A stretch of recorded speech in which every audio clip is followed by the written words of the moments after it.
Bonsoir à toutes et à tous, bienvenue sur le 100% Foot Show, merci à vous de nous accorder votre confiance. Nous sommes ici à Conakry, dans un environnement idyllique, on a envie de dire une place assez spéciale dans la capitale guinéenne.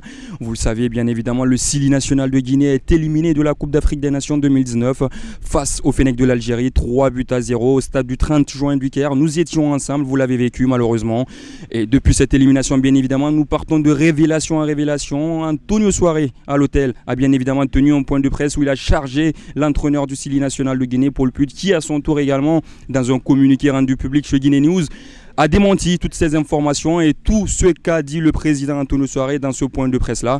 Et le capitaine Ibrahima Traoré n'est pas en reste, puisque depuis l'élimination, il ne cesse de faire une série de tweets. Il a donc accepté de donner l'exclusivité à votre média 100% Foot. Il a évidemment parlé de l'échec ou pas du Sili national de Guinée en essayant de relativiser, notamment avec l'élimination face à un monstre qui est l'Algérie, qui est toujours en lice dans cette Coupe d'Afrique des Nations. Il a également accepté d'évoquer cette histoire de grève et de primes avant la compétition.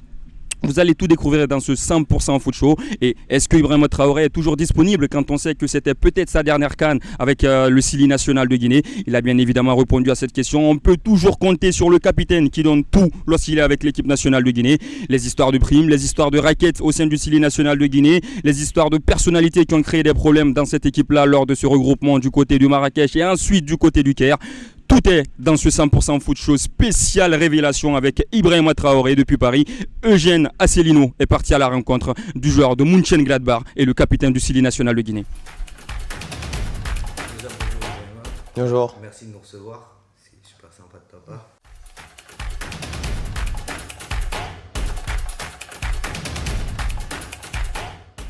Non, on ne peut pas dire qu'on a réalisé la meilleure CAN que la Guinée l'a vue. On ne peut pas dire que nous-mêmes, joueurs avec des ambitions élevées, qu'on a fait la CAN qu'on voulait faire. Éliminé, c'est vrai, en huitième de finale contre l'Algérie qui, jusqu'à présent, faut le dire, est le meilleur adversaire. Une équipe qui était plus forte que nous, c'est vrai, on le savait aussi. Mais j'avais bon espoir, moi, parce que j'avais confiance au groupe. Je sais qu'on avait de la qualité, on pouvait avoir ce rôle de outsider, comme on dit, hein. C'est-à-dire pas forcément les équipes les plus attendues, mais avec la qualité qu'il y a dans le groupe, avec ce qui a été un peu montré pendant les éliminatoires, j'avais une totale confiance en mon groupe, qu'on pouvait créer une surprise. Malheureusement, je pense que oui, en huitième de finale, effectivement, on n'a pas fait le poids contre l'Algérie, qui était plus fort que nous. Il faut le reconnaître, tout simplement. Les regrets sont surtout sur les matchs de poule, où on n'a pas su montrer un football qui ressemble un petit peu à la Guinée. Bien utiliser le ballon, jouer court, avec forcément une part de spectacle, mais avec l'efficacité qui va avec. Et on s'est compliqué la tâche pendant les matchs de poule. On a commencé par ce premier match contre le Madagascar, qui fait que ça donne une toute autre tournure, qui nous fait déjà arriver en huitième de finale contre la meilleure équipe du tournoi. Et on n'était pas encore dans ce rythme-là, d'avoir pris cette confiance peut-être dans le jeu pour pouvoir rivaliser à ce moment-là.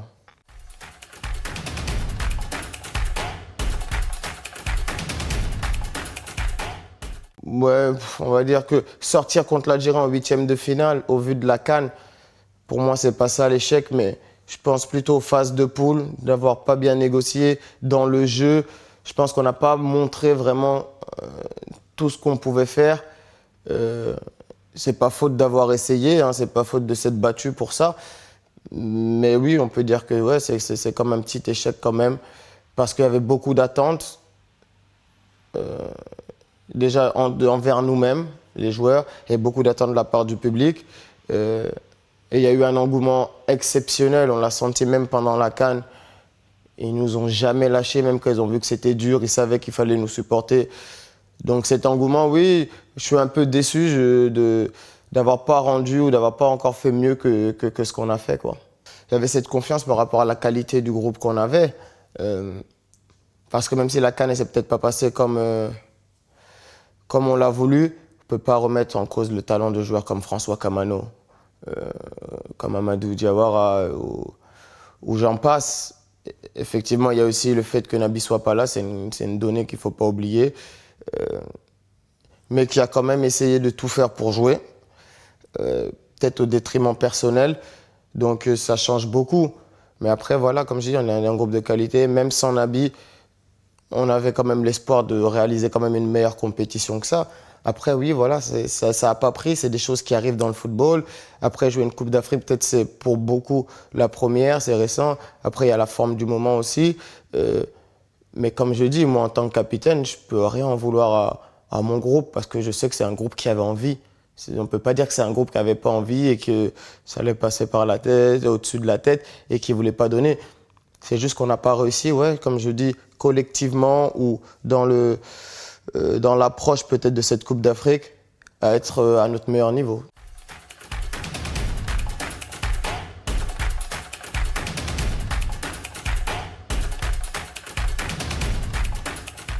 Oui, effectivement, il y a des sommes qui ont été déboursées pour le bien-être de l'équipe, pour le confort. Après, voilà, pour vous dire, c'est pas moi qui débloque ces sommes-là. Moi, en tant que capitaine, ce qui m'intéresse, c'est que mon équipe soit dans un bon confort pour pouvoir tirer le meilleur de nous-mêmes, avoir des standards qui se rapprochent beaucoup de ce qui se passe dans nos clubs en Europe. Hein. Effectivement, c'est vrai que ça a été fait.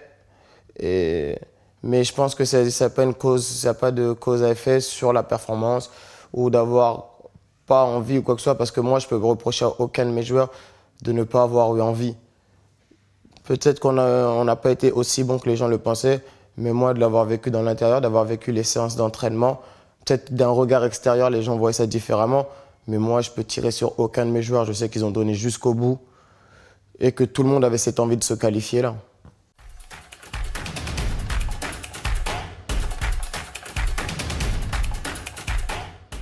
Là, ça c'est un des premiers points que je voulais éclaircir déjà. On a parlé d'une grève, d'une presse qui a écrit ça, qui n'était même pas sur place en Guinée. Ensuite, on a eu l'occasion de voir qu'il y a eu des articles qui sont sortis qui me donnaient comme meneur de cette grève, moi, Isiaga ou quoi que ce soit, par des personnes qui n'étaient même pas sur place. Il y a un programme qui était défini, on a suivi le programme, on a voulu faire tourner ça en disant qu'on voulait faire une grève, que c'était moi à la tête, c'était Isiaga à la tête ou quoi que ce soit. Donc forcément, moi, s'il y a quelques responsabilités qu'il faut, je vais les prendre en tant que capitaine. J'ai jamais fui mes responsabilités. Je suis pas quelqu'un qui me cache ou quoi que ce soit.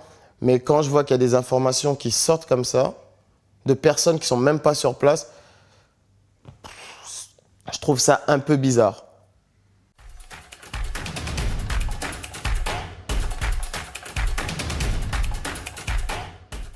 Ouais, ça c'est un peu le revers de la médaille. Quand vous êtes capitaine, vous êtes forcément en première ligne ou quoi que ce soit.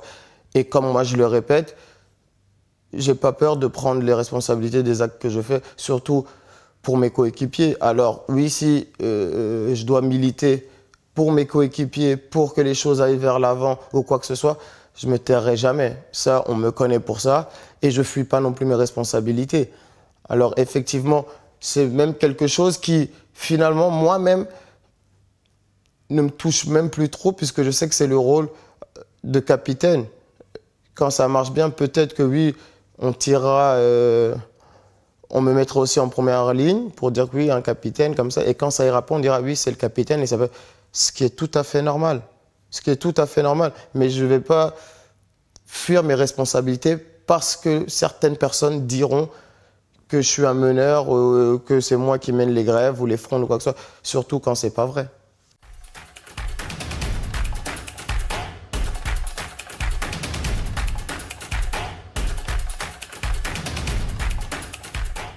Oui, effectivement. C'est des choses que j'ai pu vivre de l'intérieur et qui m'ont fortement déplu. Je peux vous parler, par exemple, j'ai vu que c'est sorti beaucoup de ces histoires de raquettes au sein du Sili national ou quoi que ce soit. Et moi, pour être de l'intérieur, comme j'ai vu qu'il y avait beaucoup de bruit qui courait, je pense qu'il fallait que j'éclaircisse un peu cette histoire-là. Effectivement, j'ai eu... encore une fois, en tant que capitaine, beaucoup d'échos qui arrivent. Et j'ai eu cette chance d'avoir aussi suscité la confiance des personnes qui ont subi cela, parce que c'est un fait avéré. Et qu'il y a des physiothérapeutes qui sont venus me voir et qui m'ont dit qu'effectivement, de l'argent qu'ils touchaient, ils devaient en verser une certaine partie c'est le coach qui récupérait cet argent-là et qui devait aussi en sortir une certaine partie à un monsieur qui s'appelle Tom ou je ne sais pas trop quoi, qui a aucun lien avec la fédération, qui a aucun lien avec le CILI national et qui effectivement récupère des commissions et aussi met des pressions sur ces personnes-là qui ne veulent pas payer, effectivement, et qui aussi se sentent un peu, j'ai envie de dire, un peu menacés. Donc, j'ai eu leur confiance, qui sont venus me voir pour régler ce problème-là. Et dès que j'ai su ça de l'interne, j'ai commencé à mener ce combat pour que ça s'arrête.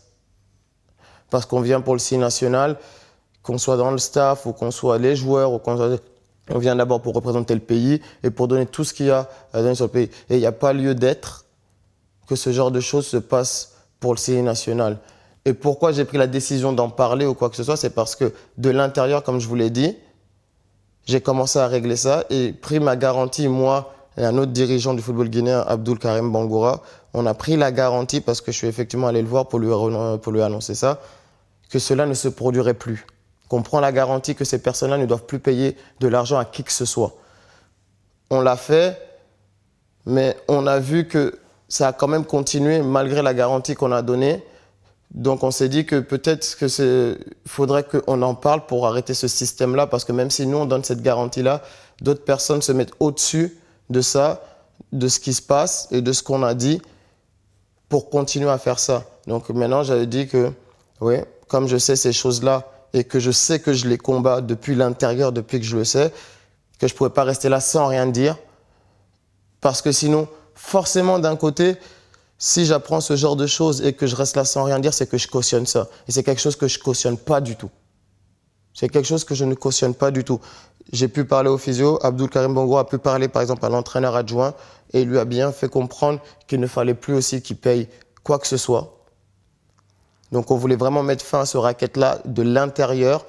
Dès qu'on l'a su, malheureusement, on n'a pas réussi. Donc pour que ça s'arrête, je pense que je devais m'asseoir et expliquer ce qui se passe vraiment pour que ça s'arrête. C'est pour ça que, comme je vous l'ai dit, ce rôle de capitaine, je ne le prendrai jamais non plus comme une excuse pour dire que oui, la CAN s'est passée comme ça, on n'a pas arrêté nos objectifs par rapport à ça. Il y a le terrain, à ce qui se passe en dehors du terrain. Et là, comme c'est quelque chose qui se passe en dehors du terrain, mais qui n'a pas forcément touché les joueurs dans le sens de ils n'ont pas pu faire leur performance pour ça, moi oui, j'étais au courant. Et comme je dis, avec Abdul Karim Bangoura, dirigeant de la fédération, on a essayé justement de régler ça à deux pour pas que ça ait une influence sur le groupe ou quoi que ce soit. Mais comme je dis, on n'a pas été écouté, ceci a continué. J'ai même des preuves qu'une certaine personne, ce certain Tom, a récupéré une très forte somme d'argent encore maintenant en Belgique. C'est pour vous dire que quand j'ai su ça, je me suis dit, non, c'est-à-dire qu'on essaie de faire quelque chose. On parle un peu là de l'humain, là, on parle de l'humain. Ce sont des choses qui ne se font pas. On ne peut pas oppresser des gens, on ne peut pas racketter des gens pour un travail qu'ils fournissent. Si ça, ça leur était dû, c'est à eux. Ils n'ont pas à le partager pour quelque que ce soit, raison que ce soit, et n'ont pas à être menacés quand ils ne veulent pas le faire. Donc oui, forcément, c'est des choses, moi aussi j'aimerais bien que ça ne se produise pas, que j'arrive et que j'ai qu'à me concentrer que sur le foot et pas me concentrer sur des histoires qui sont graves comme ça, qu'on ne peut pas laisser passer. Mais voilà, comme je l'ai dit, ouais, c'est mon rôle. C'est mon rôle. Et comme j'ai dit, comme je ne cautionne pas ça, et que je sais que je l'ai combattu de l'intérieur, je ne pouvais pas rester là sans rien dire parce qu'il faut que ça cesse absolument.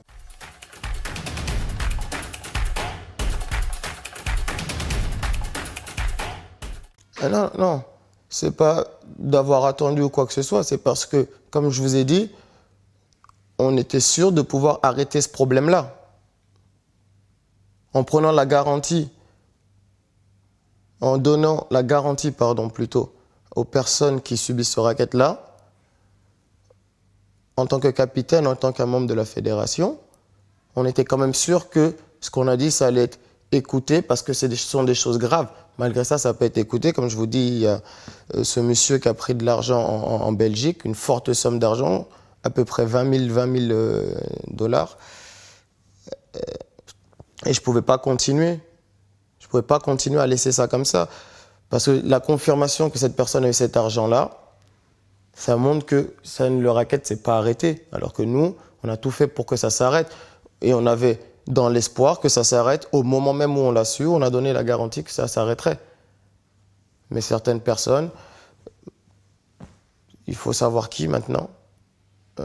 Parce que ces personnes-là doivent prendre leurs responsabilités et dire ce qu'elles ont fait et comprendre que le Sili national, ce n'est pas un business, c'est une équipe qui représente des millions de Guinéens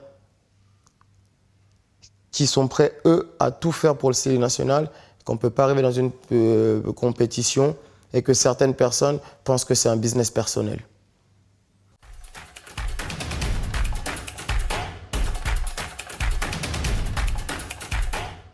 Non, j'avais dit que ça se pourrait que ce soit ma dernière CAN au vu de mon âge.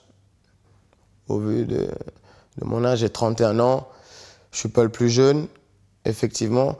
J'ai pas été épargné par les blessures. Là, j'ai dû faire de gros sacrifices juste pour pouvoir jouer cette CAN, c'est-à-dire une course contre la montre. J'ai dû me faire opérer en mars, il y a 4 mois, même pas.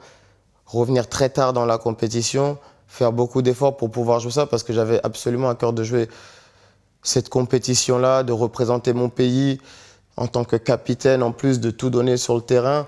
Après, voilà, comme je dis, je pense que sur le terrain, même si on n'a pas été les plus performants, je pense que même à titre personnel, j'ai vraiment tout donné, j'ai montré cette envie-là, parce que, comme je l'ai dit, ça me tenait à cœur de représenter mon pays, d'être capitaine, de savoir que beaucoup de gens comptent sur moi.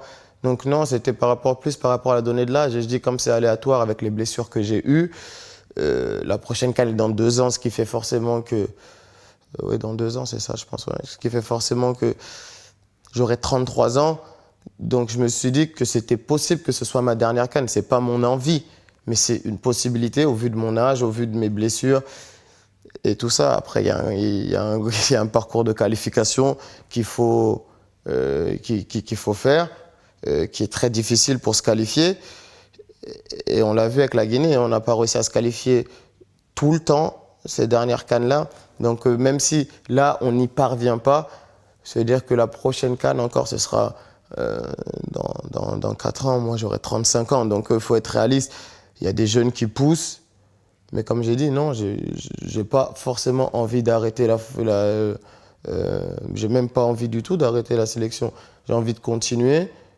Je sais qu'il y a un groupe de qualité, je sais que j'ai encore des choses à donner et je suis convaincu qu'en travaillant bien avec ce groupe de joueurs qu'on avait, ce talent qu'on a, qu'il y a moyen de faire des bonnes choses, mais ça passe que par le travail, et c'est ce qui nous attend devant nous. Donc non, je sais qu'il y a beaucoup de gens qui pensaient que j'allais arrêter ou que...